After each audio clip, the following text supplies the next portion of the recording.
প্রিয় ভাই, আজকে এমন একটা বিষয় নিয়ে আলোচনা করব যে বিষয়টা একবার আল্লাহর কসম আপনার জন্য 100% জরুরি। যে বিষয়টা আপনি মানলে অবশ্যই সফল হতে পারবেন। একবার আল্লাহর কসম করে বলতেছি, আপনার কাছে ধৈর্য থাকলে ভিডিওটা দেখবেন ভাই। ঠিক আছে, শুরু থেকে শেষ পর্যন্ত দেখবেন না টেনে। তো ভাই, বিষয়টা হচ্ছে আমরা যারা ফেসবুকে কাজ করি, আমাদের যদি ফেসবুকের গাইডলাইন না মানি আমরা কি সফলতা পাবো? ফেসবুক আমাদেরকে যেভাবে প্রত্যেকটা ধাপে ধাপে কাজ করার জন্য বলেছে, সেগুলো যদি আমরা না মানি আমরা কি সফলতা পাবো? কখনোই পাবো না ভাই। আচ্ছা, এগুলো তো আমরা বুঝি, আমরা যারা নতুন কন্টেন্ট ক্রিয়েটার আছি ইনারা অন্যের ভিডিও দেখলে এগুলো বুঝি।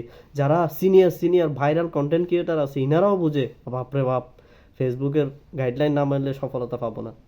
আচ্ছা, আপনাদের কাছে আমি একটা প্রশ্ন রাখতে চাই আপনাদের কাছে আমি একটা প্রশ্ন রাখতে চাই যে আপনাকে আল্লাহ পাক সৃষ্টি করেছে, আপনার কাছে কি কোরআন শুদ্ধ আছে?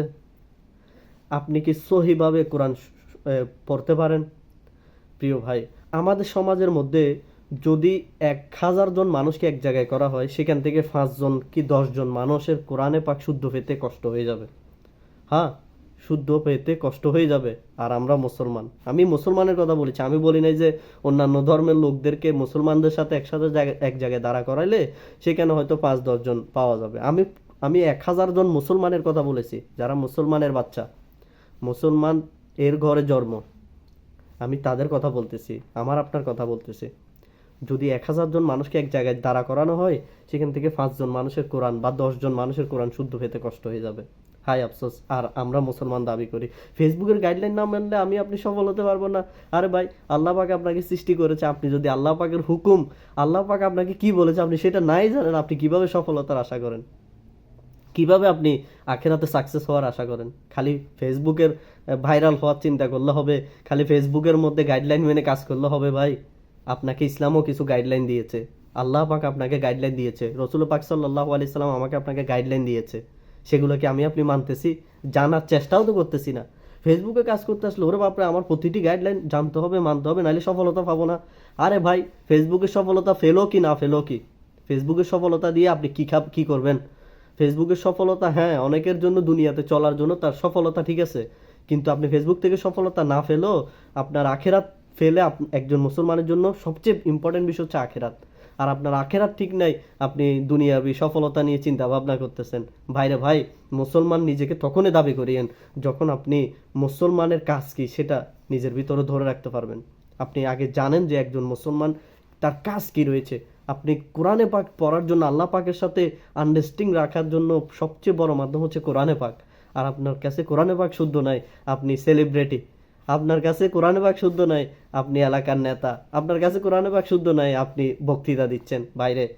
এগুলো বাদ দেন, ভণ্ডামি বাদ দেন। আল্লাহ পাক যে হুকুম দিয়েছে সেটা মানেন, কোরআনে পাক শুদ্ধ করেন, কোরআনে পাক অনুযায়ী নিজের জীবন গড়েন, কোরআনে পাকের উপর আমল করেন। এরপর আপনি ফেসবুক থেকে সফলতা পান আর না পান, আফসোসের কিছু থাকবে না, আপনার টেনশনে কিছু থাকবে না। আপনার সবচেয়ে বড় টেনশন হচ্ছে আপনি যদি দুনিয়াতে আপনার হায়াত ফুরিয়ে যাওয়ার পরে আপনি যদি সফলতা না পান আখেরাতে। আখেরাতে সফলতা মূল বিষয়। প্রিয় ভাই, আমি আপনাকে বলবো, অনুরোধ করে বলবো, আপনার আমার হায়াত আছে, যতদিন শ্বাস নিঃশ্বাস চলতেছে ততদিন আমার আপনার জন্য অনেক বড় সুযোগ হচ্ছে কোরআনে পাক শিখা। কোরআনে পাক আমার আপনার জন্য শিখার সুযোগ রয়েছে নিঃশ্বাস যতদিন আছে।